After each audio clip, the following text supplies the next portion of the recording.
This is Wilkinson, and you're locked into D&BTV.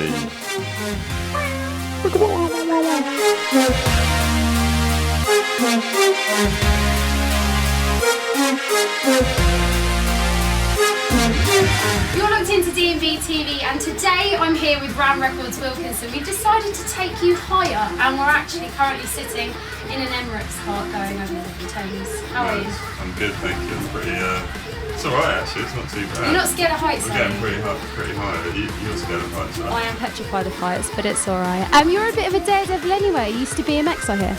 Yeah, I used to BMX and had to give that up because obviously making tunes and that now, so... So this is like nothing to you? No, this is pretty high now, actually. Don't look down, don't look down. So we're here to obviously today to talk about your new album. How long did it take you to make that? It's been about 2 years now in the making, so yeah, getting there. Well, it's pretty much done now. Obviously, it's out in October, so yeah, just sort of finished it off. Like 2 years of hard work, but you know, pretty much done now.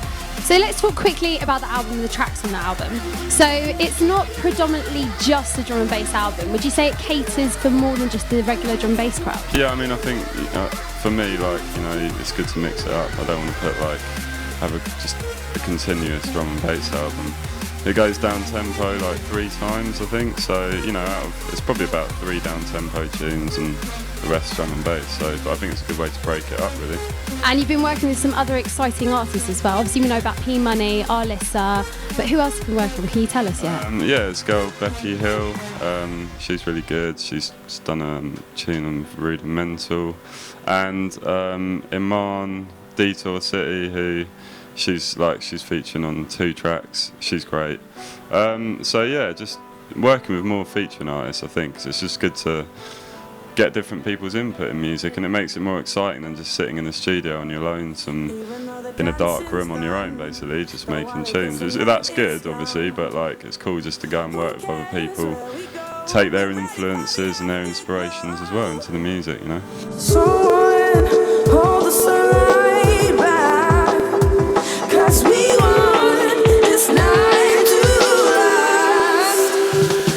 last. And obviously, with all the remix packages you've had, each single, you've had lots of different artists, big name artists now that are actually remixing for you. Do you want to tell us a little bit about those and what that means? Well, it's like, obviously, like the Calix and TV thing we did a swap, so like I did a remix for their single on their album and they did a remix for mine. And then there's Mind Vortex, who are just obviously, you know, wicked producers, and they're obviously on Ram, so it's a family thing. And then, yeah, Talks as well, and they did a wicked sort of like, yeah, house sort of rave remix of Heartbeat, which is great.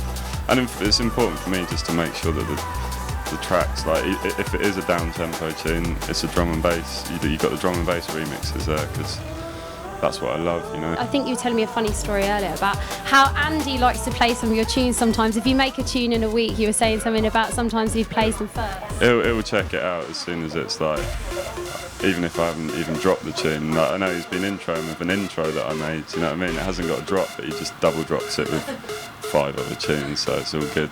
But yeah, that's wicked, you know what I mean? It's like instant feedback, you get the club reaction. Fortunately, I'm doing a lot of gigs now, so it's cool. Like, as soon as I start something, I can test it out, see whether it's worth carrying on with it, you know?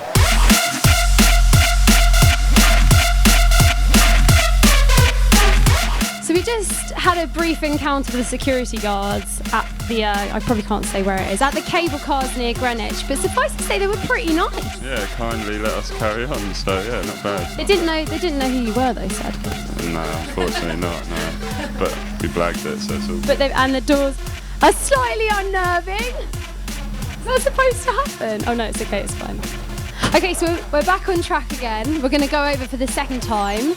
And I feel like we're getting to know you a little bit more. So at this point, I think it's the perfect point to play a little game that I've created, especially for you today. It's called I Need to Know.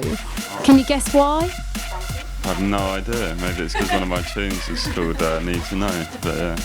Okay, so we need to know who was the first person you ever went to see in a rave and where?